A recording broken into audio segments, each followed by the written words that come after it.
महादिवस मूरत भले जिसको नदर करे।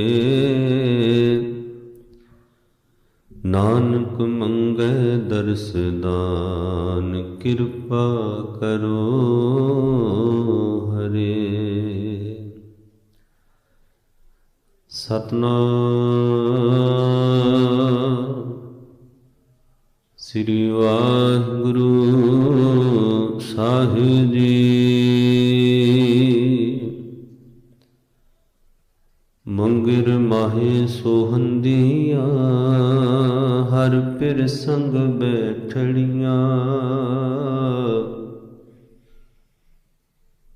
तिनकी शोभा क्या गणी जे साहिब मिलड़ियाँ।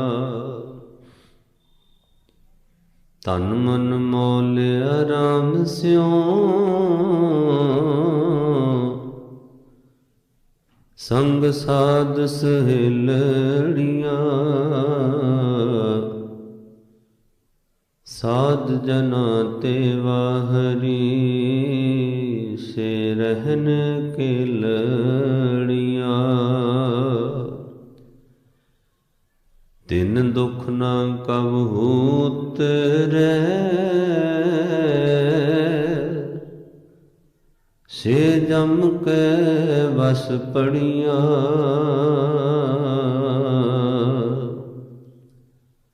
जिनी राव्या प्रभ अपना से दिसन नित खड़ियाँ।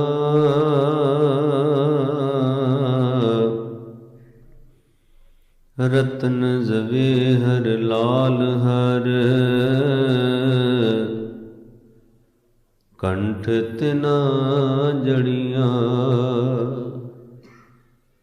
नानक वांछे धूड़ तिन प्रभ शरणी दर पड़ियाँ।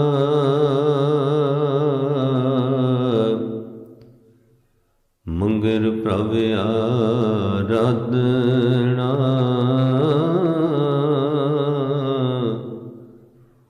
बहुड़ न जन्मड़िया। नानक वांछे धूड़ तिन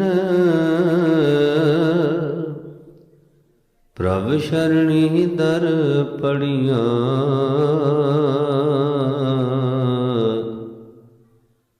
मंगिर प्रभ आराधना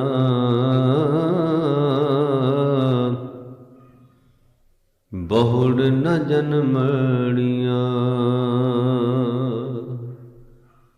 वाहिगुरु जी का खालसा वाहिगुरु जी की फतेह। परम सन्मानी योग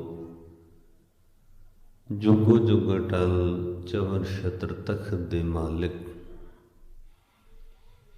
दया सिंध कृपा निध गुरता गद्दी ते विराजमान सतगुरु।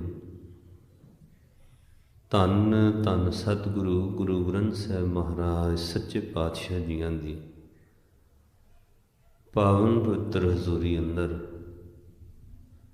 जुड़ बैठे सर्वत्र माई भाई वड्डियां भागां वाले हो। सतगुरु सच्चे पातशाह जी ने कनेरी नदर बख्शिश करके अपने पावन शब्द की विचार नाल जुड़न का यह समा बख्शिश किया है। ये पावन पवित्र शब्द 12 महामाज महला 5वां दे सरलेख हेठ सतगुरु गुरु अर्जन देव महाराज जी का उचारण किया होया 10वां शब्द है। और देसी महीनों विचों ये 9वां महीना है जो सतगुरु सच्चे पातशाह जी ने उपदेश बख्शिश किया। 3 गल्लां इस शब्द विच साहब ने कहियां हन। पहली गल, जिहड़ियां जीव इस तरह जो रूहां उस अकाल पुरख प्रभु परमात्मा वाहिगुरु जी दे संग बैठदियां हन। परमात्मा नाल जुड़ के रहिंदियां हन, वो सोहणे हो जाते हैं, गुणवान हो जाते हैं। दूजी गल, उस साहिब नूं मिलण वालियां जो रूहां हैं, उन्हां जीवां दा, उन्हां जीव इस्त्रियां दी कोई भी शोभा जिहड़ी है, वडियाई जिहड़ी है, वो कथन तो बाहर है। उन्हां दी शोभा उच्ची हो जाती है। और तीसरी गल, सतगुर सच्चे पातशाह कहंदे वो जन्म मरण विच दुबारा नहीं आउंदे। वो जन्म मरण दे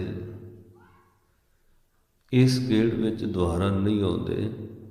उन्होंने संसार विच दुबारा जन्म नहीं लेना पैंदा, जन्म मरण तो मुक्त हो जाते हैं।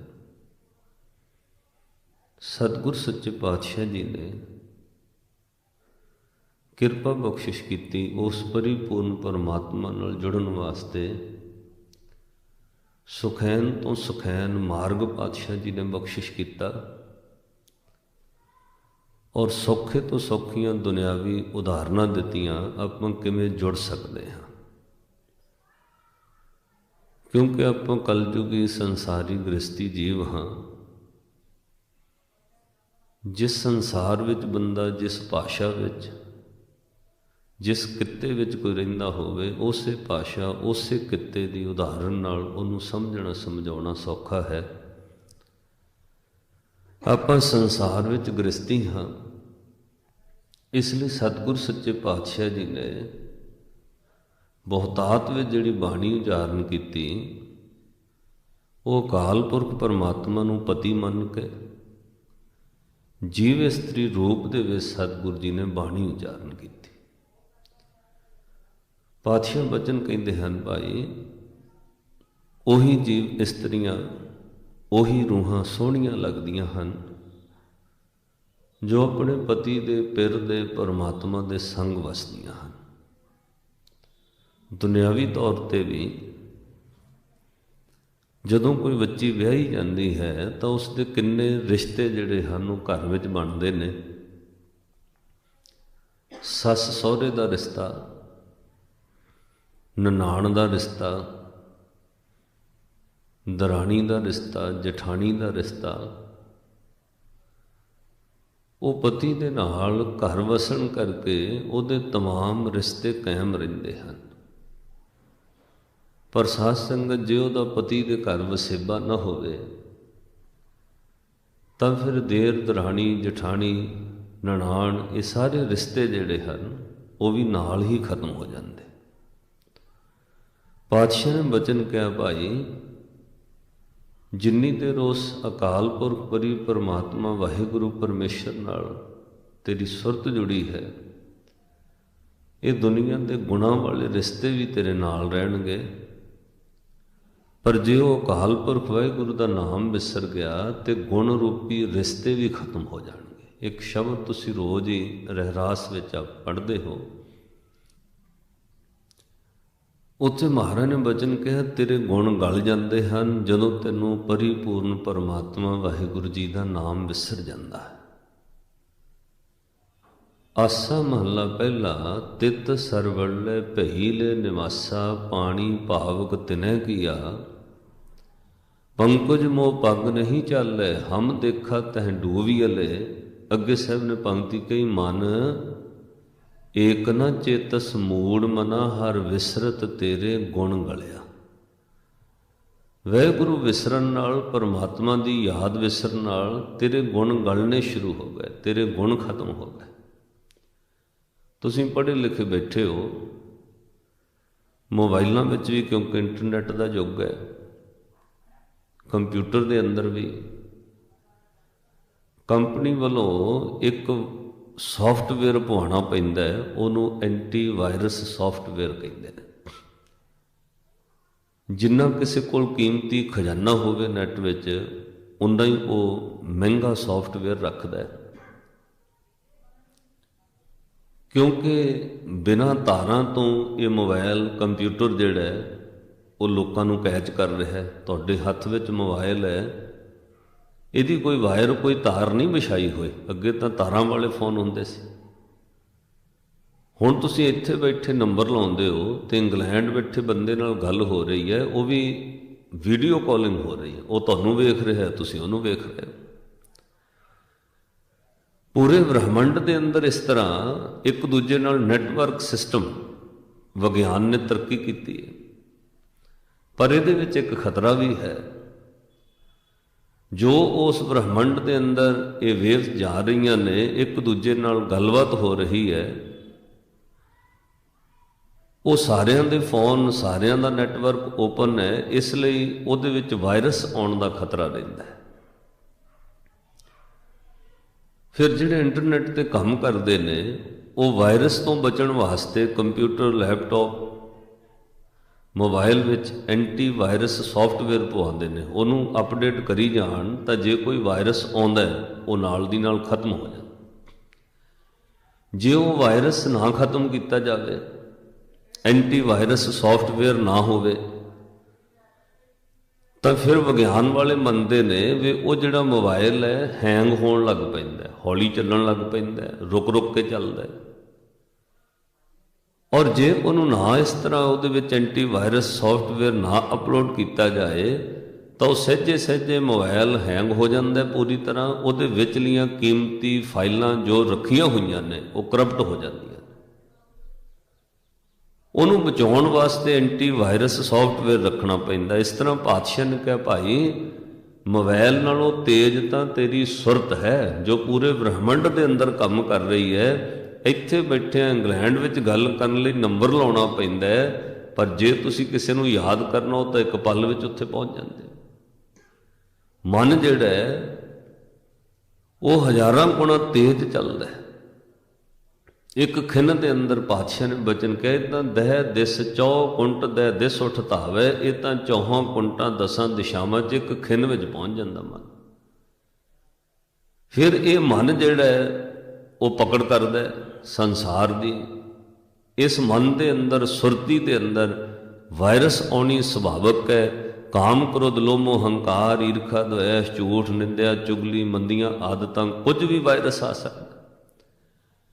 ਬਹੁਤ ਵਾਰ ਤੁਸੀਂ ਮੁਹਤਾਤ ਵਿੱਚ ਦੇਖਦੇ ਹੋ ਬੰਦੇ ਬਹੁਤ ਚੰਗੇ ਨੇ, ਫਿਰ ਕਈ ਵਾਰ ਉਹਦੀ ਗੱਲ ਹੁੰਦੀ ਜੀ ਉਹ ਇਸ ਤਰ੍ਹਾਂ ਦਾ ਨਿਕਲਿਆ, ਲੋਕ ਕਹਿੰਦੇ ਯਾਰ ਉਹ ਤੇ ਬਹੁਤ ਚੰਗਾ ਸੀ, ਉਹ ਕਿਵੇਂ ਇਸ ਤਰ੍ਹਾਂ ਦਾ ਨਿਕਲ ਆਇਆ।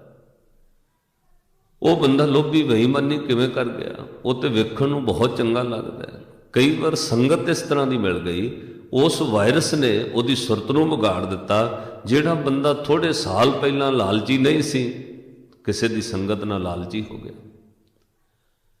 ਥੋੜ੍ਹੇ ਸਾਲ ਪਹਿਲਾਂ ਵਿਕਾਰੀ ਨਹੀਂ ਸੀ, ਕਿਸੇ ਦੀ ਸੰਗਤ ਦੀ ਵਾਇਰਸ ਨੇ ਉਹਨੂੰ ਵਿਕਾਰੀ ਕਰ ਦਿੱਤਾ। ਥੋੜ੍ਹੇ ਸਾਲ ਪਹਿਲਾਂ ਚੰਗੀ ਨੇਚਰ ਸੀ, ਕਿਸੇ ਦੀ ਵਾਇਰਸ ਨੇ, ਸੰਗਤ ਨੇ, ਉਹਦੀ ਵਾਇਰਸ ਨੇ ਉਹਦੀ ਨੇਚਰ ਨੂੰ ਕਰਪਟ ਕਰ ਦਿੱਤਾ। ਤਾਂ ਪਾਤਸ਼ਾਹ ਨੇ ਕਿਹਾ ਫਿਰ ਐਂਟੀ ਵਾਇਰਸ ਇੱਕ ਸੌਫਟਵੇਅਰ ਜਿਹੜਾ ਤੇਰੀ ਸੁਰਤ ਨੂੰ ਸ਼ੁੱਧ ਰੱਖਦਾ ਹੈ। ਸੁਰਤ ਨੂੰ ਸ਼ੁੱਧ ਕਰਨ ਲਈ ਇੱਕੋ ਐਂਟੀ ਵਾਇਰਸ ਸੌਫਟਵੇਅਰ ਹੈ, ਉਹ ਹੈ ਅਕਾਲ ਪੁਰਖ ਵਾਹਿਗੁਰੂ ਦਾ ਨਾਮ। ਤੂੰ ਰੋਜ਼ ਜਪਿਆ ਕਰ, ਸੁਰਤੀ ਸ਼ੁੱਧ ਰਹੇਗੀ। ਤੇਰੀ ਸੁਰਤ ਤੇ ਮੱਤ ਦੇ ਅੰਦਰ ਮੈਲ ਨਹੀਂ ਭਰੇਗੀ। ਇਹਨੂੰ ਰੋਜ਼ ਤੈਨੂੰ ਅਪਡੇਟ ਕਰਨਾ ਪਏਗਾ। ਕਿਵੇਂ? ਉੱਠਦੇ ਅਨਸਾਰ ਜਪ ਸਤਨਾਮ ਸ੍ਰੀ ਵਾਹਿਗੁਰੂ ਵਾਹਿਗੁਰੂ ਵਾਹਿਗੁਰੂ। ਸੁਰਤੀ ਵਿੱਚ ਜਿਹੜਾ ਕ੍ਰੋਧ, ਈਰਖਾ, ਦਵੈਸ਼ ਹੈ ਉਹ ਨਿਕਲ ਲੱਗ ਜਾਏਗਾ। ਫਿਰ ਸਾਹਿਬ ਨੇ ਕਿਹਾ ਫਰੀਦਾ ਬੁਰੇ ਦਾ ਭਲਾ ਕਰ, ਗੁੱਸਾ ਮਨ ਨਾ ਹੰਢਾਏ। ਆਪਣੇ ਮਨ 'ਚ ਲੰਬਾ ਸਮਾਂ ਗੁੱਸਾ ਨਾ ਰੱਖੀ ਤੇ ਤੂੰ ਬਚ ਜਾਏਗਾ। ਕਾਹਦੇ ਤੋਂ? ਦੇਹੀ ਰੋਗ ਨਾ ਲੱਗਈ, ਪੱਲੇ ਸਭ ਕਿਛ ਪਾਏ। ਤੇਰੀ ਮੱਤ ਤੇ ਸੁਰਤ ਵਿੱਚ ਇਹ ਚੀਜ਼ਾਂ ਨਾ ਰਹਿਣ। ਉਹਨੂੰ ਮਿਟਾਉਣ ਵਾਸਤੇ ਐਂਟੀ ਵਾਇਰਸ ਇੱਕੋ ਹੀ ਚੀਜ਼ ਹੈ, ਉਹ ਹੈ ਭਰੀ ਹੈ ਮਤ ਪਾਪਾਂ ਕੈ ਸੰਗ, ਉਹ ਧੋ ਪਹਿਨਾਵੇ ਕੈ ਰੰਗ। ਵਾਹਿਗੁਰੂ ਦਾ ਨਾਮ ਜਪ, ਤੇਰੀ ਮਤ ਸ਼ੁੱਧ ਹੋ ਜਾਏਗੀ, ਤੇਰੀ ਮਤ ਦੇ ਅੰਦਰੋਂ ਮਹਿਲ ਉਤਰ ਜਾਏਗੀ। ਅੱਜ ਪਾਤਸ਼ਾਹ ਨੇ ਬਚਨ ਕਹੇ, ਮਗਰ ਮਾਹੇ ਸੋਹੰਦੀਆਂ ਹਰ ਪਿਰ ਸੰਗ ਬੈਠੜੀਆਂ। ਉਹ ਜੀਵ ਇਸਤਰੀਆਂ ਸੋਹਣੀਆਂ ਹਨ, ਉਹ ਰੂਹਾਂ ਭਲੀਆਂ ਹਨ ਭਾਈ। ਪਿਰ ਸੰਗ ਬੈਠੜੀਆਂ ਦਾ ਅਰਥ ਜਿਹੜੀਆਂ ਪਤੀ ਵਾਹਿਗੁਰੂ ਪਰਮੇਸ਼ਰ ਦੇ ਨਾਲ ਰਹਿੰਦੇ ਨੇ। ਜਿਨ੍ਹਾਂ ਦੀ ਸੁਰਤੀ ਵਿੱਚ ਵਾਹਿਗੁਰੂ ਰਹਿਣ ਲੱਗ ਪਿਆ। ਤਿਨ ਕੀ ਸੋਭਾ ਕਿਆ ਗਣੀ, ਉਹਨਾਂ ਦੀ ਵਡਿਆਈ ਕਹਿਣ ਤੋਂ ਬਾਹਰ ਹੈ। ਜੇ ਸਾਹਿਬ ਮੇਲੜੀਆਂ, ਜਿਨ੍ਹਾਂ ਨੂੰ ਮਾਲਕ ਨੇ ਸਾਹਿਬ ਨੇ ਆਪਣੇ ਨਾਲ ਮੇਲ ਲਿਆ, ਉਹਨਾਂ ਦੀ ਭਾਈ ਸੋਭਾ ਕਹਿਣ ਤੋਂ ਬਾਹਰ ਹੋ ਗਈ। ਉਹਨਾਂ ਦੀ ਵਡਿਆਈ ਹੋਣ ਲੱਗ ਪਈ, ਉਹ ਮਾਲਕ ਵਰਗੇ ਹੋ ਗਏ, ਉਹਨਾਂ ਦੀ ਸੋਭਾ ਹੋਣ ਲੱਗ ਪਈ। ਜਦੋਂ ਕੋਈ ਜੀਵ ਇਸਤਰੀ ਦੁਨਿਆਵੀ ਤੌਰ 'ਤੇ ਵੀ ਕੋਈ ਪਤਨੀ ਪਤੀ ਵਾਲੀ ਬਣ ਜਾਂਦੀ ਹੈ ਤਾਂ ਸਾਧ ਸੰਗਤ ਉਹ ਆਪਣੇ ਪਤੀ ਨਾਲ ਜਾ ਰਹੀ ਹੈ, ਉਹਦੇ ਸਾਰੇ ਔਗਣਾਂ 'ਤੇ ਪਰਦਾ ਪੈ ਜਾਂਦਾ। ਉਹ ਪਤੀ ਵਾਲੀ ਹੈ, ਉਹਦੇ ਸ਼ਿੰਗਾਰ 'ਤੇ ਕੋਈ ਉਂਗਲ ਨਹੀਂ ਉਠਾ ਸਕਦਾ, ਉਹਦੇ ਸ਼ਿੰਗਾਰ ਉੱਤੇ ਕਿਸੇ ਤਰ੍ਹਾਂ ਦਾ ਕੋਈ ਬੰਦਾ ਸਵਾਲ ਨਹੀਂ ਉਠਾ ਸਕਦਾ। ਕਿਉਂ? ਉਹ ਖਸਮ ਪਤੀ ਵਾਲੀ ਹੈ। ਇਸ ਤਰ੍ਹਾਂ ਮਹਾਰਾਜ ਨੇ ਕਿਹਾ ਭਾਈ ਉਹਨਾਂ ਦੀ ਸੋਭਾ ਕਹਿਣ ਤੋਂ ਬਾਹਰ ਹੋ ਗਈ। ਤਾਈਓ ਮਹਾਰਾਜ ਇੱਕ ਤਾਂ ਬਾਣੀ ਅੰਦਰ ਇਸ ਤਰ੍ਹਾਂ ਕਹਿੰਦੇ, ਸ਼ਬਦ ਰਤੇ ਹੋਮੈ ਗਈ ਸੋਭਾ ਬੰਤੀ ਨਾਰ। ਉਹ ਜੀਵ ਇਸਤਰੀਆਂ ਸੋਭਾ ਬੰਤ, ਤਿਨ ਕੀ ਸੋਭਾ ਕਿਆ ਗਣੀ, ਜਿਨ੍ਹਾਂ ਨੂੰ ਵਾਹਿਗੁਰੂ ਨੇ ਆਪਣੇ ਸ਼ਬਦ ਨਾਲ ਜੋੜ ਲਿਆ, ਹੋਮੇ ਤੋਂ ਬਚ ਗਏ, ਉਹ ਜੀਵ ਸੋਹਣੇ ਹੋ ਗਏ। ਰੱਬ ਨੇ ਉਹਨਾਂ ਨੂੰ ਸੋਭਾਵੰਤ ਬਣਾਤਾ। ਪਿਰ ਕੈ ਭਾਣੇ ਸਦਾ ਚੱਲੇ ਤਾਂ ਬਣਿਆ ਸ਼ਿੰਗਾਰ। ਭਾਈ ਉਹ ਸੋਹਣੇ ਕਿਉਂ ਹੋਏ? ਉਹਨੀ ਪਿਰ ਭਾਵ ਰੱਬ ਦੇ ਹੁਕਮ 'ਚ ਤੁਰਨਾ ਸ਼ੁਰੂ ਕਰਤਾ, ਇਹ ਉਹਨਾਂ ਦਾ ਸ਼ਿੰਗਾਰ ਬਣ ਗਿਆ। ਜੋ ਅਕਾਲ ਪੁਰਖ ਵਾਹਿਗੁਰੂ ਨੇ ਕਿਹਾ ਉਹ ਹੁਕਮ ਵਿੱਚ ਤੁਰਨ ਲੱਗ ਪਏ, ਇਹੀ ਸ਼ਿੰਗਾਰ ਹੋ ਗਿਆ। ਇੱਕ ਸਵਾਲ ਸਤਿਗੁਰਾਂ ਸ਼ਲੋਕਾਂ ਵਿੱਚ ਕੀਤਾ ਤੇ ਨਾਲ ਜਵਾਬ ਦਿੱਤਾ ਹੈ।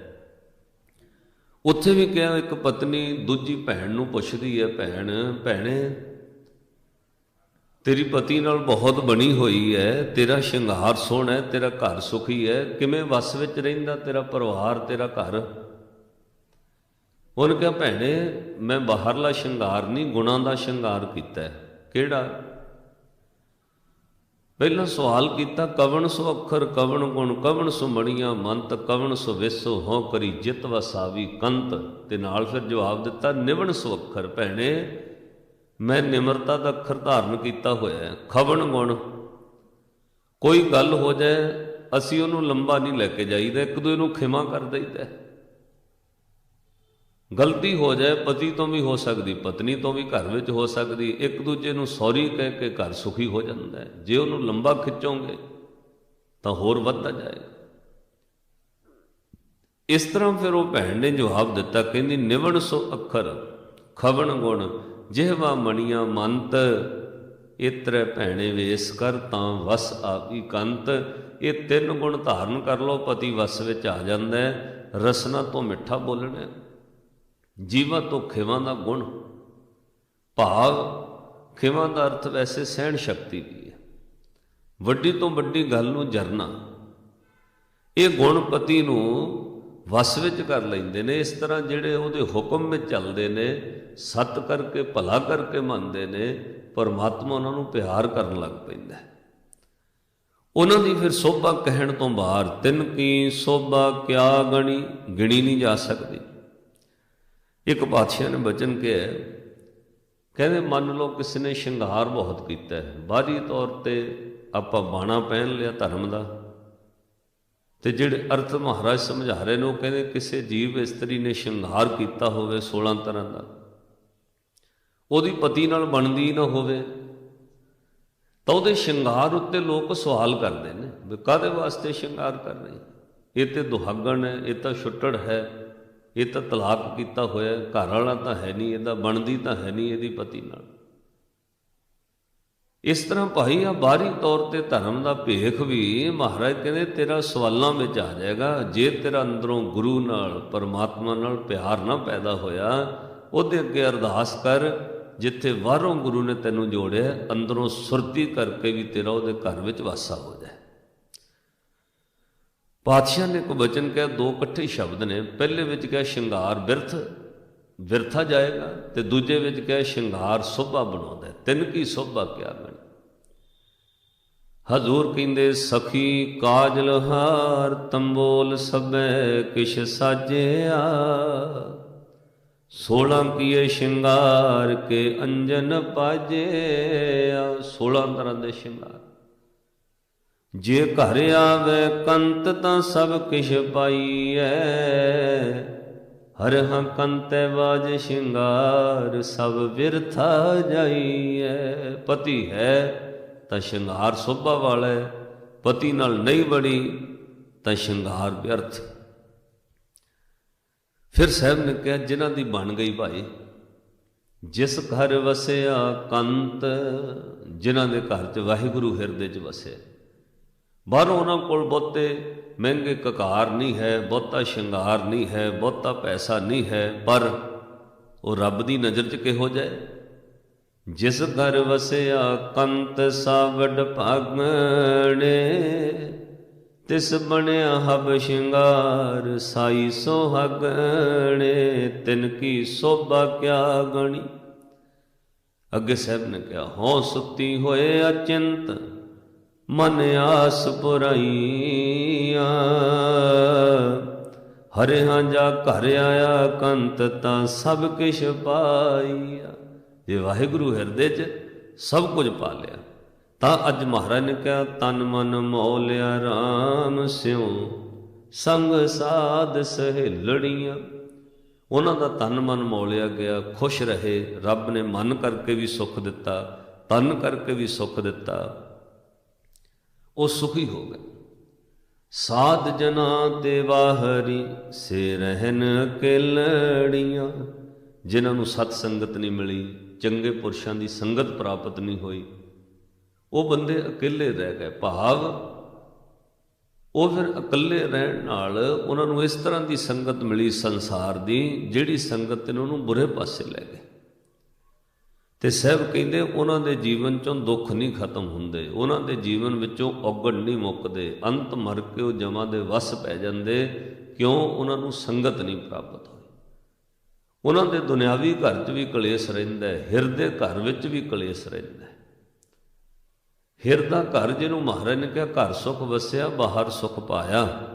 ਕਦੋਂ? ਕਹੋ ਨਾਨਕ ਗੁਰ ਮੰਤਰ ਦ੍ਰਿੜਾਇਆ। ਅੰਦਰ ਵੀ ਸੁਖ, ਤੇਰੇ ਬਾਹਰਲੇ ਘਰ ਵਿੱਚ ਵੀ ਸੁਖ। ਜੇ ਤੈਨੂੰ ਉਸ ਪਿਆਰੇ ਵਾਹਿਗੁਰੂ ਦੀ ਯਾਦ ਹੈ, ਉਹ ਪਰਮਾਤਮਾ ਦੀ ਯਾਦ ਤੇਰੇ ਹਿਰਦੇ 'ਚ ਵਸੀ ਹੈ, ਉਸ ਪਤੀ ਪਰਮਾਤਮਾ ਨਾਲ ਤੇਰੀ ਬਣ ਗਈ, ਫਿਰ ਬਾਹਰਲੇ ਘਰ ਵਿੱਚ ਵੀ ਸੁੱਖ, ਅੰਦਰਲੇ ਘਰ 'ਚ ਵੀ ਸੁੱਖ। ਛੇਵੇਂ ਪਾਤਸ਼ਾਹ ਗੁਰੂ ਹਰਗੋਬਿੰਦ ਸਾਹਿਬ ਮਹਾਰਾਜ ਜਦੋਂ ਪਾਤਸ਼ਾਹ ਨੇ ਆਪਣੀ ਇਕਲੌਤੀ ਧੀ ਦਾ ਵਿਆਹ ਕੀਤਾ ਨਾ, ਬੀਬੀ ਵੀਰੋ ਭਾਈ ਲੰਗਾਹ ਜੀ ਦੇ ਪਰਿਵਾਰ ਵਿਆਹੀ ਗਈ, ਤਾਂ ਡੋਲੀ ਤੋਰਨ ਲੱਗਿਆ ਗੁਰੂ ਹਰਗੋਬਿੰਦ ਸਾਹਿਬ ਮਹਾਰਾਜ ਤੇ ਮਾਤਾ ਦਮੋਦਰੀ ਦੋਵੇਂ ਜਿਹੜੇ ਆਪਣੀ ਬੱਚੀ ਦੀ ਡੋਲੀ ਤੋਰਨ ਲੱਗੇ। ਬਿਠਾਉਣ ਲੱਗਿਆ ਛੇਵੇਂ ਪਾਤਸ਼ਾਹ ਗੁਰੂ ਹਰਗੋਬਿੰਦ ਸਾਹਿਬ ਮਹਾਰਾਜ ਦੇ ਗਲ ਲੱਗ ਕੇ ਬੀਬੀ ਵੀਰੋ ਨੇ ਵਿਰਾਗ ਕੀਤਾ। ਫਿਰ ਆਪਣੀ ਮਾਂ ਦਮੋਦਰੀ ਦੇ ਗਲ ਲੱਗੀ, ਮਾਤਾ ਪਿਤਾ ਨੂੰ ਮਿਲੀ। ਡੋਲੀ ਬਿਠਾਉਣ ਲੱਗਿਆ ਗੁਰੂ ਹਰਗੋਬਿੰਦ ਸਾਹਿਬ ਮਹਾਰਾਜ ਤੇ ਮਾਂ ਦਮੋਦਰੀ ਨੇ ਇੱਕ ਬਚਨ ਕਿਹਾ, ਕਹਿੰਦੇ ਪੁੱਤਰ, ਦੁਨੀਆ ਦਾ ਹਰ ਮਾਂ ਪਿਓ ਆਪਣੀਆਂ ਧੀਆਂ ਨੂੰ ਦਾਜ ਦਿੰਦਾ ਹੈ। ਜਿੰਨੀ ਕੁ ਉਹਨਾਂ 'ਚ ਸਮਰੱਥਾ ਹੋਵੇ, ਸ਼ਮਤਾ ਹੋਵੇ, ਉਹ ਦਾਜ ਦਿੰਦੇ ਨੇ। ਪਰ ਧੀਏ, ਅਸੀਂ ਵੀ ਤੈਨੂੰ ਇੱਕ ਦਾਜ ਦੇਣਾ ਹੈ। ਉਹ ਦਾਜ ਨਹੀਂ ਦੇਣਾ ਜਿਹੜਾ 5-10 ਸਾਲ ਬਾਅਦ ਪੁਰਾਣਾ ਹੋ ਜਾਏ। ਉਹ ਦਾਜ ਨਹੀਂ ਦੇਣਾ ਜਿਹੜਾ ਦੁਨਿਆਵੀ ਲੋਕ ਦਿੰਦੇ ਨੇ। ਪੁੱਤ, ਇੱਕ ਦਾਜ ਅਸੀਂ ਤੈਨੂੰ ਹੁਣ ਦੇਣ ਲੱਗੇ, ਮਾਂ ਪਿਓ ਹੋਣ ਦੇ ਨਾਤੇ ਇਹਨੂੰ ਤੂੰ ਯਾਦ ਰੱਖਣਾ। ਇਹ ਦਾਜ ਤੇਰਾ ਲੋਕ ਦੇ ਘਰ ਵਿੱਚ ਵੀ ਸੁੱਖ ਦੇਵੇਗਾ, ਅੱਗੇ ਪਰਲੋਕ ਤੱਕ ਵੀ ਸੁੱਖ ਦੇਵੇਗਾ। ਹੱਥ ਜੋੜ ਕੇ ਕਿਹਾ, ਪਿਤਾ ਜੀ ਦੱਸੋ ਕਿਹੜਾ ਦਾਜ? ਉਹ ਦਾਜ ਜਿਹਨੂੰ ਕਦੇ ਮਹਾਰਾਜ ਨੇ ਕਿਹਾ, ਹਰ ਪ੍ਰਭ ਮੇਰੇ ਬਾਵਲਾ ਹਰ ਦੇਵੋ ਦਾਨ ਮੈਂ ਦਾਜੋ, ਹਰ ਕੱਪੜਾ ਹਰ ਸੋਭਾ ਦੇਵੋ ਜਿਤ ਸਬਰੈ ਮੇਰਾ ਕਾਜ। ਛੇਵੇਂ ਪਾਤਸ਼ਾਹ ਨੇ ਕਿਹਾ, ਬੇਟਾ ਸੁਣ ਧਿਆਨ ਨਾਲ, ਤੂੰ ਸਹੁਰੇ ਘਰ ਚੱਲੀ ਹੈ, 20-22 ਵਰੇ ਇਸ ਘਰ ਵਿੱਚ ਰਹੀ ਹੈ, ਹੁਣ ਤੇਰਾ ਘਰ ਬਦਲ ਜਾਣਾ ਹੈ, ਉੱਥੇ ਰਹਿਣ ਵਾਲੇ ਲੋਕ ਬਦਲਨੇ ਨੇ। ਪਹਿਲੀ ਗੱਲ, ਆਪਣੇ ਸੱਸ ਸਹੁਰੇ ਨੂੰ ਮਾਤਾ ਪਿਤਾ ਦਾ ਸਨਮਾਨ ਦੇਣਾ, ਮਾਂ ਪਿਓ ਵਾਂਗ ਸਮਝਣਾ, ਮਾਤਾ ਪਿਤਾ ਦੇ ਬਰਾਬਰ ਸਤਿਕਾਰ ਕਰਨਾ। ਇਹ ਬੇਟਾ ਤੂੰ ਯਾਦ ਰੱਖਣਾ। ਕੱਲ੍ਹ ਨੂੰ ਜਿਵੇਂ ਜਿਵੇਂ ਤੇਰੀ ਉਮਰ ਵੱਡੀ ਹੋਏਗੀ, ਤੇਰਾ ਸਤਿਕਾਰ ਵਧੇਗਾ। ਜਿਹੜੇ ਸੱਸ ਸਹੁਰੇ ਦਾ ਸਨਮਾਨ ਕਰਦੇ, ਬਾਅਦ 'ਚ ਉਹਨਾਂ ਦਾ ਵੀ ਸਨਮਾਨ ਹੁੰਦਾ ਭਾਈ।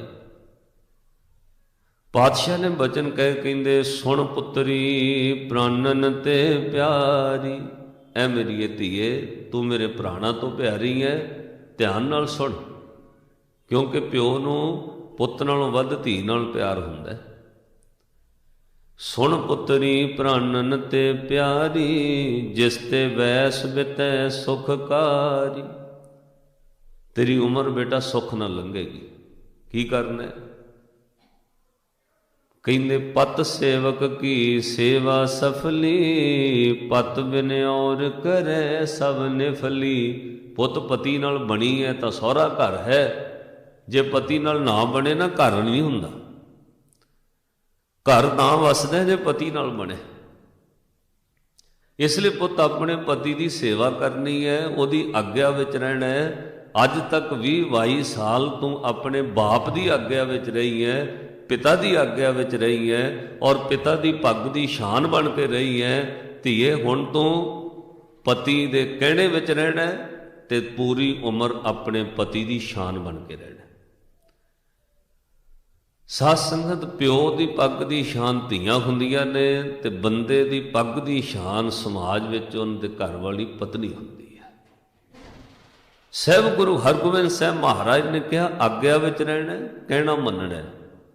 ਆਪਣੇ ਪਤੀ ਦੀ ਸੇਵਾ ਸਭ ਤੋਂ ਸ੍ਰੇਸ਼ਟ।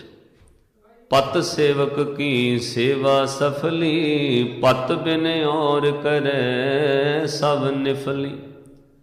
ਸਾਸ ਸਸੁਰ ਕੀ ਸੇਵਾ ਕਰਨੀ, ਗੁਰਜਨ ਕੀ ਇੱਜ਼ਤ ਬੋ ਕਰਨੀ।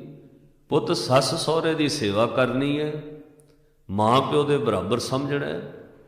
ਤੇ ਅਗਲੀ ਗੱਲ ਜਿਹੜੀ ਅੱਜ ਸਾਹਿਬ ਨੇ ਸ਼ਬਦ ਵਿੱਚ ਕਹੀ ਨਾ, ਕਿ ਤਨ ਮਨ ਮੌਲਿਆ ਰਾਮ ਸਿਉ ਸੰਗ ਸਾਧ ਸਹਿ ਲੜੀਆਂ। ਉੱਥੇ ਛੇਵੇਂ ਪਾਤਸ਼ਾਹ ਨੇ ਉਪਦੇਸ਼ ਦਿੱਤਾ ਹੈ ਕਿ ਗੁਰ ਜਨ ਕੀ ਇੱਜ਼ਤ ਬੋ ਕਰਨੀ। ਘਰ ਆਏ ਹੋਏ ਗੁਰਸਿੱਖਾਂ ਰਿਸ਼ਤੇਦਾਰਾਂ ਦੀ ਇੱਜ਼ਤ ਕਰਨੀ ਹੈ।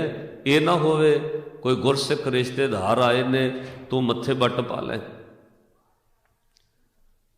ਪੁੱਤ ਸੋਭਾ ਮਿਲੇਗੀ ਤੈਨੂੰ ਜਦੋਂ ਗੁਰ ਜਨ ਕੀ ਆਏ ਹੋਏ ਰਿਸ਼ਤੇਦਾਰ ਗੁਰਸਿੱਖਾਂ ਦੀ ਇੱਜ਼ਤ ਕਰੋਗੇ। ਤਾਂ ਛੇਵੇਂ ਪਾਤਸ਼ਾਹ ਨੇ ਕਿਹਾ, ਧੀਏ, ਦੋ ਘਰਾਂ ਦੀ ਸੋਭਾ ਹੋਣੀ ਤੇਰੀ। ਇੱਕ ਤਾਂ ਸੋਭਾ ਹੋਏਗੀ, ਲੋਕ ਕਹਿਣਗੇ ਜਿਹੜੇ ਖਾਨਦਾਨ ਪਰਿਵਾਰ ਵਿੱਚੋਂ ਆਈ ਉਹ ਪਰਿਵਾਰ ਬਹੁਤ ਚੰਗਾ ਹੈ। ਦੂਜਾ ਪੁੱਤ, ਜਿਹੜੇ ਘਰ ਵਿੱਚ ਵਿਆਹੀ ਗਈ ਉਸ ਘਰ ਦੀ ਸੋਭਾ ਹੋਣੀ ਹੈ। ਲੋਕਾਂ ਦੁਨੀਆ ਨੇ ਇਹ ਕਹਿਣਾ ਹੈ ਕਿ ਭਾਈ ਇਹਨਾਂ ਨੂੰ ਨੂੰਹ ਬਹੁਤ ਚੰਗੀ ਮਿਲੀ ਹੈ। ਤੇ ਤੀਜਾ ਪਾਤਸ਼ਾਹ ਨੇ ਕਿਹਾ, ਰੱਬ ਦੇ ਘਰ ਵਿੱਚ ਵੀ ਸੋਭਾ ਹੋਏਗੀ। ਜਿਹਦੀ ਦੁਨੀਆ ਵਿੱਚ ਸੋਭਾ ਉਹਦੀ ਉੱਥੇ ਵੀ ਹੁੰਦੀ ਹੈ, ਜੇ ਸੱਚੀ ਹੋਵੇ। ਅੱਜ ਮਹਾਰਾਜ ਸੱਚੇ ਪਾਤਸ਼ਾਹ ਨੇ ਜੋ ਗੱਲ ਕਹੀ ਉਹ ਛੇਵੇਂ ਪਾਤਸ਼ਾਹ ਨੇ ਸਮਝਾਈ। ਇੰਨੇ ਨੂੰ ਫਿਰ ਕੋਲ ਖਲੋਤੇ ਮਾਂ ਦਮੋਦਰੀ ਬੋਲੇ। ਉਹਨਾਂ ਕਿਹਾ, ਧੀਏ, ਹੁਣ ਤੂੰ ਘਰ ਵਾਲੀ ਬਣਨ ਜਾ ਰਹੀ ਹੈ। ਪੁੱਤ, ਤੂੰ ਹੁਣ ਸਹੁਰੇ ਘਰ ਚੱਲੀ ਹੈ। ਪੇਕੇ ਘਰ ਵਿੱਚ ਬੜੀਆਂ ਗੱਲਾਂ ਦਾ ਲਾਡ ਹੁੰਦਾ ਹੈ, ਸਹੁਰੇ ਘਰ ਵਿੱਚ ਉਹ ਲਾਡ ਜਤਾਏ ਨਹੀਂ ਜਾਂਦੇ। ਪੇਕੇ ਘਰ ਵਿੱਚ ਦੇਰ ਨਾਲ ਉੱਠਣਾ ਕਈ ਵਾਰ ਲਾਡ ਵਿੱਚ ਲੰਘ ਜਾਂਦਾ ਹੈ। ਸਬਜ਼ੀ ਭਾਜੀ ਨਾ ਵੀ ਚੰਗੀ ਤਰ੍ਹਾਂ ਬਣਾਉਣੀ ਆਵੇ, ਮਾਂ ਕਹਿੰਦੀ ਕੋਈ ਗੱਲ ਨਹੀਂ, ਮੇਰੀ ਧੀ ਅਜੇ ਸਿੱਖਦੀ ਹੈ। ਹੁਣ ਪੁੱਤ ਤੂੰ ਸਹੁਰੇ ਘਰ ਚੱਲੀ ਹੈ, ਅੱਜ ਤੋਂ ਬਾਅਦ ਇਹ ਯਾਦ ਰੱਖਣਾ ਹੈ। ਹਜ਼ੂਰ ਨੇ ਕਿਹਾ, ਸੁਣ ਬੀਬੀ ਮੈਂ ਤੁਝੇ ਸੁਣਾਉ। ਪੁੱਤ ਸੁਣ, ਕੀ ਕੰਮ ਕਰਨਾ ਹੈ? ਅੰਮ੍ਰਿਤ ਉੱਠ ਕਰ ਮੱਜਨ ਕਰਿਓ। ਸਹੁਰੇ ਘਰ ਅੰਮ੍ਰਿਤ ਵੇਲੇ ਉੱਠਣਾ ਹੈ, ਦਿਨ ਚੜ੍ਹਨ ਨਾਲ ਨਹੀਂ ਉੱਠਣਾ। ਅੰਮ੍ਰਿਤ ਵੇਲੇ ਉੱਠਣਾ, ਦਿਨ ਚੜ੍ਹਨ ਤੋਂ ਪਹਿਲਾਂ। ਜਿਹੜੇ ਘਰ ਵਿੱਚ ਬੀਬੀਆਂ ਦਿਨ ਚੜ੍ਹਨ ਤੋਂ ਪਹਿਲਾਂ ਜਾਗਦੀਆਂ ਨੇ, ਉਸ ਘਰ ਦੇ ਅੰਦਰ ਸੁਰਗੀ ਰਹਿੰਦੀ ਹੈ, ਦਲਿੱਦਰ ਮੁੱਕਦਾ ਹੈ, ਬੜਾ ਕੁਝ ਆਉਂਦਾ ਹੈ। ਤੇ ਜਿੱਥੇ ਲੋਕ 10-10 ਵਜੇ ਤੱਕ ਸੁੱਤੇ ਰਹਿਣ, 9 ਵਜੇ ਤੱਕ, ਉਹਨਾਂ ਦਾ ਵਾਹਿਗੁਰੂ ਰੱਖ ਹੈ। ਉੱਥੇ ਸਭ ਕੁਝ ਹੁੰਦਿਆਂ ਕੱਲ ਕਲੇਸ਼ ਹੈ। ਸਭ ਕੁਝ ਹੁੰਦਿਆਂ ਉੱਠਦਿਆਂ ਸਾਰ ਘਰ ਵਿੱਚ ਕੱਲ ਕਲੇਸ਼ ਪਿਆ ਹੈ। ਉਹਨਾਂ ਘਰਾਂ ਵਿੱਚ ਸਾਧ ਸੰਗਤ ਪਦਾਰਥਾਂ ਦੀ ਕਮੀ ਨਹੀਂ, ਪੈਸੇ ਦੀ ਕਮੀ ਨਹੀਂ, ਪਰ ਬੰਦੇ ਬਿਨਾਂ ਰੋਟੀ ਖਾਧਿਆਂ ਫੈਕਟਰੀਆਂ ਨੂੰ ਚਲੇ ਜਾਂਦੇ ਨੇ ਗੁੱਸੇ ਵਿੱਚ। ਬੜਾ ਕੁਝ ਹੁੰਦਾ ਹੈ। ਜਿਸ ਘਰ ਦੇ ਅੰਦਰ ਗੁਰੂ ਦਾ ਨਾਮ ਹੈ, ਅੰਮ੍ਰਿਤ ਵੇਲੇ ਉੱਠਦੇ ਨੇ, ਪਦਾਰਥ ਥੋੜੇ ਵੀ ਹੋਣ, ਉਹ ਰੁੱਖਾ ਮਿੱਸਾ ਵੀ ਛਕਣ, ਪਰ ਖੁਸ਼ ਰਹਿੰਦੇ ਨੇ। ਹਜ਼ੂਰ ਸੱਚੇ ਪਾਤਸ਼ਾਹ ਨੇ ਜੋ ਸਮਝਾਇਆ, ਤੇ ਮਹਾਦਮੁਦਰੀ ਨੇ ਸਮਝਾਇਆ, ਧੀਏ ਸਹੁਰੇ ਘਰ ਯਾਦ ਰੱਖਣਾ, ਅੰਮ੍ਰਿਤ ਵੇਲੇ ਉੱਠ ਕੇ ਇਸ਼ਨਾਨ ਕਰਨਾ ਤੇ ਬਾਣੀ ਪੜ੍ਹਨੀ। ਅੰਮ੍ਰਿਤ ਉੱਠ ਕਰ ਮਜਨ ਕਰਿਓ, ਗੁਰਬਾਣੀ ਤਬ ਮੁਖ ਤੇ ਰਰਿਓ। ਤੇ ਫਿਰ ਮਾਤਾ ਦਮੋਦਰੀ ਨੇ ਕਿਹਾ, ਕੁੱਲ ਕੀ ਰੀਤ ਚਿੱਤ ਮੈਂ ਧਰਨੀ। ਆਪਣੇ ਚਿੱਤ 'ਚ ਯਾਦ ਰੱਖੀ ਤੂੰ ਕਿਹੜੇ ਪਰਿਵਾਰ ਦੀ ਧੀ ਹੈ, ਤੂੰ ਸੋਢੀਆਂ ਦੀ ਧੀ ਹੈ। ਤੂੰ ਆਪਣੇ ਮਾਂ ਪਿਓ ਪਰਿਵਾਰ ਕੁੱਲ ਦਾ ਖਿਆਲ ਰੱਖਣਾ। ਖੋਟੀ ਸੰਗਤ ਕਬੂ ਨਹੀਂ ਕਰਨੀ। ਪੁੱਤ ਜਿੱਥੇ ਰਹੀਦਾ ਉੱਥੇ ਚੰਗਿਆਂ ਦੇ ਨਾਲ ਮਾੜੇ ਵੀ ਲੋਕ ਰਹਿੰਦੇ ਹੁੰਦੇ ਨੇ, ਪਰ ਮਾੜਿਆਂ ਦੀ ਸੰਗਤ ਨਹੀਂ ਕਰਨੀ, ਕਿਸੇ ਦੀ ਮਾੜੀ ਸਿੱਖਿਆ ਨਹੀਂ ਲੈਣੀ। ਔਰ ਧੰਨ ਸਾਧ ਸੰਗਤ ਫਿਰ ਗੁਰੂ ਹਰਗੋਬਿੰਦ ਸਾਹਿਬ ਮਹਾਰਾਜ ਸੱਚੇ ਪਾਤਸ਼ਾਹ ਮਹਾਦਮੁਦਰੀ ਦਾ ਉਪਦੇਸ਼ ਪਾਤਸ਼ਾਹ ਦੀ ਧੀ ਬੀਬੀ ਵੀਰੋ ਨੇ ਕਮਾਇਆ। ਬਾਅਦ ਵਿੱਚ ਉਹਨਾਂ ਦੀ ਵੰਸ਼ ਅੰਸ਼ ਵਧੀ ਔਰ ਸਾਧ ਸੰਗਤ ਬੀਬੀ ਵੀਰੋ ਦੇ 3 ਪੁੱਤਰ 10ਵੇਂ ਪਾਤਸ਼ਾਹ ਦੀ ਜੰਗ ਵਿੱਚ ਸ਼ਹੀਦ ਹੋਏ ਨੇ। ਬਾਬਾ ਜੀਤ ਮਲ, ਬਾਬਾ ਸੰਗੋ ਸ਼ਾਹ, ਇੱਥੋਂ ਤੱਕ ਸਾਧ ਸੰਗਤ ਫਿਰ ਵਡਿਆਈਆਂ ਹੋਈਆਂ ਉਸ ਕੁੱਲ ਦੀਆਂ। ਜਦੋਂ ਕੋਈ ਵਚਨ ਕਮਾ ਲੈਂਦਾ ਤਾਈਓ ਅੱਜ ਮਹਾਰਾਜ ਨੇ ਕਿਹਾ ਖੋਟੀ ਸੰਗਤ ਨਹੀਂ ਕਰਨੀ। ਜਿਹੜੇ ਬੰਦਿਆਂ ਨੇ ਖੋਟੀ ਸੰਗਤ ਕੀਤੀ ਉਹ ਫਿਰ ਉਹਨਾਂ ਦੇ ਜੀਵਨ ਵਿੱਚੋਂ 3 ਦੁੱਖ ਨਾ ਕਬਹੂ ਉਤਰੈ, ਸੇ ਜਮ ਕੈ ਵਸ ਪੜੀਆਂ। ਜਮਾਂ ਵਸ ਪੈ ਗਏ, ਦੁੱਖ ਹੀ ਨਹੀਂ ਮੁੱਕੇ। ਸਾਰੀ ਉਮਰ ਆਸਾ ਇਸ਼ਾਵਾਂ ਦੁੱਖਾਂ ਵਿੱਚ ਲੰਘ ਗਈ, ਅੰਤ ਸਰੀਰ ਵਿਰਧ ਪੈ ਗਿਆ, ਰੋਗਾਂ ਨੇ ਘੇਰ ਲਏ, ਰੱਬ ਚੇਤੇ ਨਹੀਂ ਆਇਆ, ਅਖੀਰ ਸੰਸਾਰ ਵਿੱਚ ਜਮਾਂ ਦੇ ਵਸ ਪੈ ਗਏ। ਅੱਗੇ ਹਜ਼ੂਰ ਨੇ ਕਿਹਾ ਬਚੇ ਕੌਣ? ਜਿਨੀ ਰਾਵਿਆ ਪ੍ਰਭ ਆਪਣਾ। ਜਿਨੀ ਆਪਣੇ ਪਿਆਰੇ ਪ੍ਰਭੂ ਨੂੰ ਉੱਠਦਿਆਂ ਬਹਿੰਦਿਆਂ ਚੇਤੇ ਕੀਤਾ, ਵਾਹਿਗੁਰੂ ਵਾਹਿਗੁਰੂ ਵਾਹਿਗੁਰੂ। ਫਿਰ ਉਹਨਾਂ ਨੂੰ ਕੀ ਮਿਲਿਆ? ਸੇ ਦਿਸਨ ਨਿਤ ਖੜੀਆਂ। ਉਹ ਮਾਲਕ ਦੇ ਘਰ ਵਿੱਚ ਸਦਾ ਹੀ ਸੋਹਣੇ ਦਿਸੇ, ਸਦਾ ਹੀ ਖੜੇ ਰਹੇ, ਉਹਨਾਂ ਦੀ ਸਦਾ ਵਡਿਆਈ ਹੋਈ। ਰਤਨ ਜਵੇ ਹਰ ਲਾਲ ਹਰ।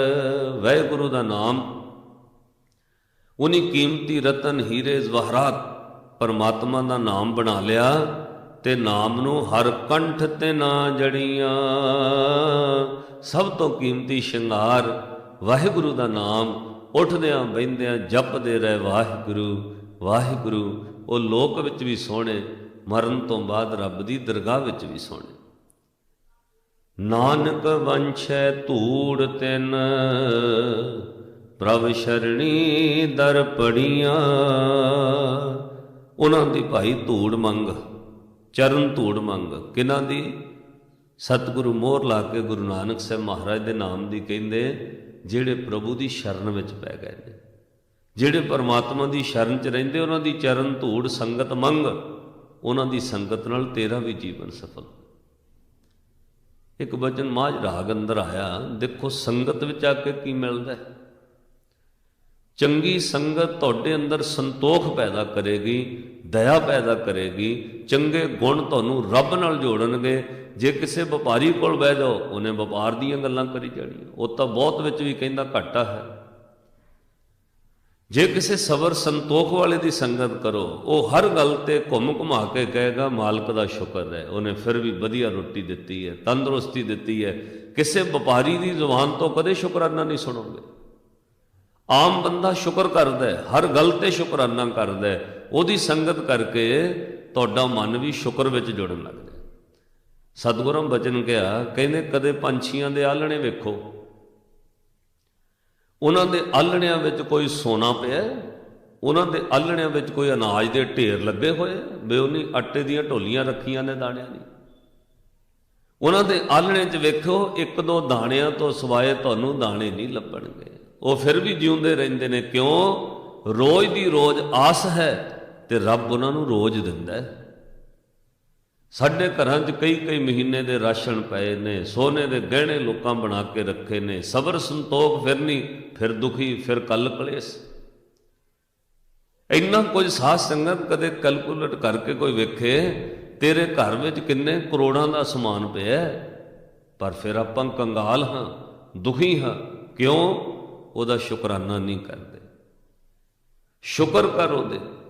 ਕਦੇ ਪੰਛੀਆਂ ਦੇ ਆਲਣਿਆਂ 'ਚ ਵੇਖੋ, ਨਾ ਅਨਾਜ ਦੇ ਢੇਰ ਨੇ, ਨਾ ਉੱਥੇ सोना रखिया होया ना पदार्थ ने, वो तां भी खुश ने, सुख की नींद सौंदे ने, रब उन्होंने सवेरे फिर दिंदा है।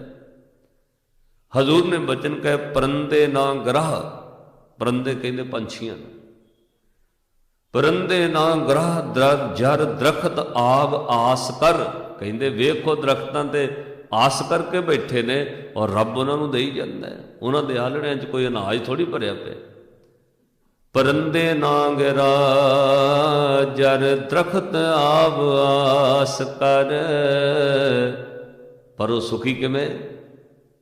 इस गल करके कि देहंद सोई एक तू ही, एक तू ही। हे वाहिगुरु, देण वाला तू एक है ना, तू सारियां नूं दिंदा है। वो पंछी तेरे आसरे जिउंदे ने, ताइयों पातशाह ने कहा तू सुखी रहना है, फिर चिंता ना करया कर। चिंता ताकी कीजिए, कादे वास्ते चिंता करनी? नानक चिंता मत करो, चिंता तिसी है जल में जंतो पायन तिना भी रोजी दे। उत्थे हट न चले, ना को किरस करे, सौदा मूल न ले ले, ना को ले न दे। जियां का आहार जी खाना ए करे, विचो पाए सायरा तिना भी सार करे। नानक चिंता मत करो, चिंता तिसी है। सुखी होना फिर चिंता ना कर।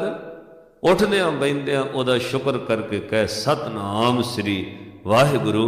ये तां होना है जे आपां उन्हां दी संगत विच जाइए जिन्हां नूं दाते ने अपने चरनां च रख लिया। तां महाराज कहंदे भाई मंगया कर, नानक वंशै धूड़ तिन प्रभ शरणी दर पड़िया। उन्हां दी चरण धूड़ मंग जिन्हां ने अकाल पुरख वाहिगुरु ने जिन्हां नूं अपने शरण चरण च रखिया। मंगर प्रभ आराधना बहुड़ ना जन्मड़िया। जिन्हां ने इस मगर दे महीने परमात्मा नूं आराध्या जपिया, वो द्वारा जन्म मरण विच नहीं आए, वो जमां तो छुट गए, दुखों तो छुट गए, उन्हां दा जीवन सफल हो गया। आओ आखिरी पंक्तियां पढ़ के आपां समाप्ति करिए। सारी संगत प्यार नाल सरवण करो। हजूर ने बचन अखीर ते कहे भाई उन्हां दी संगत विच जा, उन्हां दी चरण धूड़ मंग जिन्हां नूं गुरु ने अपने चरनां नाल जोड़ लिया। उन्हां दी संगत नाल तेरा भी जीवन सफल होएगा।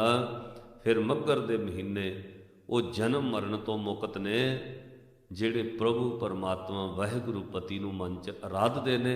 अंतर गुर आराधना जिहवा जप गुर नाओ, नेतरी सतगुर पेखना, श्रवणी सुनना गुर नाओ। सतगुर सिद्धि रत्या दरगाह पाईए ठाओ, कहो नानक कृपा करे जिसनों ए वथ दे। जग में उत्तम काढ़िए विरले कई के। अज साहब ने फिर अखीर ते बचन कहे, नानक वंशै धूड़ तिन प्रभ शरणी दर पड़िया। मंगर प्रभ आराधना बहुड़ न जन्मड़िया। पुल चुक दी खिमा बख्शणी जी। वाहिगुरु जी का खालसा, वाहिगुरु जी की फतेह।